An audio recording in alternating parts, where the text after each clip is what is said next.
hanya di Project. Halo teman-teman properti, apa kabar semuanya? Gak berasa loh, sudah episode ke-21 loh hari ini dari Kultum Project Property ya. Dan Anda masih work from home ya?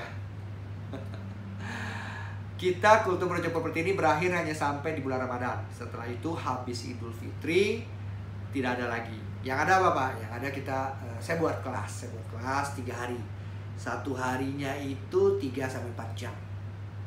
Apa yang dibahas? Di situ saya akan membongkar, membuka, dan menjelaskan semua rahasia-rahasia bagaimana menjual supaya produk Anda terjual. Ya, kebetulan background saya waktu itu sebagai profesional, success story saya yang paling saya boleh banggakan, kalau boleh saya cerita, itu adalah dalam 10 jam saya menjual kurang lebih 1 triliun. Rumahnya nggak murah loh, 1,7 M rata-rata. Jadi ada 550 unit rumah itu dalam 10 jam ya. Itu success story saya. Ada yang lebih hebat lagi dari saya. Ada yang lebih, mungkin bisa lebih dari puluhan triliun ya.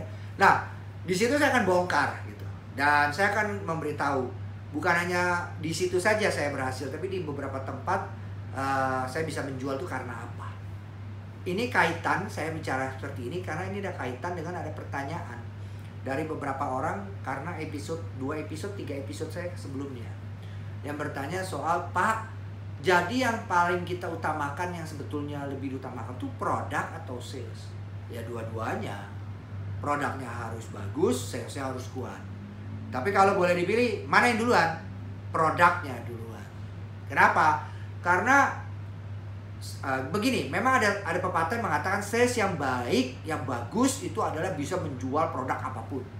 Tapi masalahnya kita bisa nggak mencari sales yang baik itu, yang bagus itu banyak gitu kan? Karena produk kita kan banyak, nggak cuma dia doang yang jualan. Nah, makanya kita harus bikin produknya yang bagus. Produk yang bagus itu produknya seperti apa sih Pak? Produk yang bagus itu adalah produk yang bisa menjual dirinya sendiri. Itu. Bagaimana produk itu bisa menjual dirinya sendiri? Banyak, kita harus tahu semuanya. Target marketnya seperti apa, terus kemudian keinginan atau kebutuhan dari pasarnya itu seperti apa, dan sebagainya. Nah, itu akan kita bahas semuanya lebih dalam lagi ya, karena waktu 7 menit saya nggak bisa bahas semuanya. Nah, jadi teman-teman, produknya Anda harus bisa jual dulu. Kemudian ada lagi yang bilang, Pak, kami udah menggunakan jasa broker tapi kok penjualannya so-so gitu. Ya biasa-biasa aja. Nah, Anda harus check up produk Anda. Anda harus check up. Jangan ragu-ragu untuk merubah produk Anda, merubah konsep produk Anda. Harus di engineering itu produknya. Seperti apa engineering produknya? Harus sama-sama dilihat.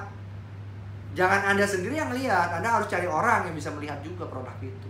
Nah, itulah kenapa produk itu harus bisa bicara, harus bisa menjual dirinya sendiri. Kalau dia sudah bisa menjual dirinya sendiri, sales itu gampang jualan. Broker itu gampang jualan. Kenapa setelah Anda panggil juga terus kemudian broker-brokernya pada nggak mau bantu lagi?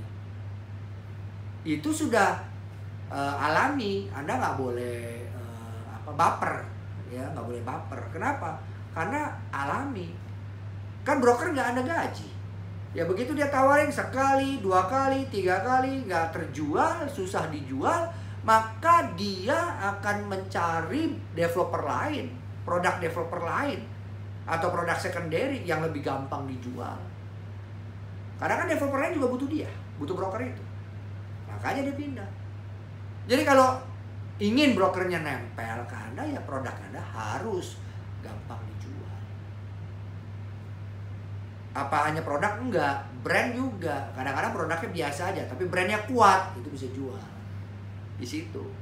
Nah, tapi kalau Anda belum punya brand yang kuat, nah produknya lah yang Anda harus kuatkan. Karena membentuk brand itu lebih susah daripada membentuk produk. Nah, kemudian ada lagi yang bertanya, Pak, broker-broker itu biasanya setelah habis launching, kalau masih barang sisa tuh susah sekali broker itu jualan. Nah iya, itu memang juga udah sifatnya. Ada yang bisa jualan, tapi ada juga ya sudah selesai dia tinggalin. Karena woro-woronya atau ribut-ributnya soal produk Anda kan sudah selesai. Kemudian Anda pernah janjikan lagi, begitu habis launching harga naik. giliran in-house Anda yang kena. In-house Anda harus jualan. Ya kan? Nah itu dia. Memang karena kita sudah tahu sifatnya bahwa broker itu kalau selesai event atau dia pergi, dia cari produk yang lain. Karena produk lain juga launching lagi kan. Produk lain juga launching juga. Nah, in-house Anda yang harus Anda kerahkan untuk bisa menjual. Bagaimana Anda bisa in-house Anda bisa menjual? Nah, itu butuh strategi lagi. Karena harga sudah Anda naikkan, gitu kan, dari harga launching. Butuh strategi lagi. Tapi produk Anda nggak usah diganti. Butuh strategi yang lain. Nah, itu masuk strategi yang kedua dan seterusnya. Kira-kira seperti itu.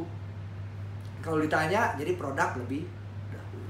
Ya, demikian dari saya teman-teman. Kalau Anda tertarik ingin ngikutin kelas saya, ya bolehlah hubungin tim saya ya. Hubungin tim saya. 3 hari aja kita belajar. Saya sharing, bukan belajar. Saya bukan pengajar ya. Saya bukan guru, saya bukan siapa-siapa. Saya cuma sharing yang saya tahu aja. Baik teman-teman, terima kasih semuanya. Sobat-sobat yang menjalankan ibadah puasa, selamat berbuka puasa. Mohon maaf ya kalau kalimat saya tidak berkenan atau kata-kata saya tidak Anda sukai. Tapi kalau Anda suka, Anda wajib untuk subscribe, Anda like, dan Anda share. Biar saya tambah semangat membuatnya. Ya, dan tim saya juga semangat. Baik, terima kasih. Salam properti.